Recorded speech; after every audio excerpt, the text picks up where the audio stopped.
уш бурыш, ойнайык бірге көңіл қош. Шаршы дөңгелек уш бурыш, фигураларды әнге қош. Шаршы дөңгелек уш бурыш, ойнайык бірге көңіл қош. Шаршы дөңгелек уш бурыш, фигураларды әнге қош. Дөңгелек домалайды, Арсен оны қуалайды. Көңіл бір әлем, фигура толы әсем. Шаршы биік тұрады, мұнараны нық құрады.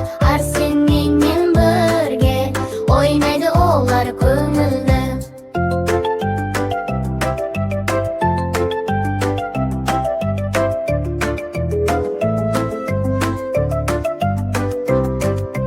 Үшбұрыш төбе болады, үйге ұқсап қалады. Бәрі бірге билейді, әсем әуен сөйледі. Үшбұрыш төбе болады.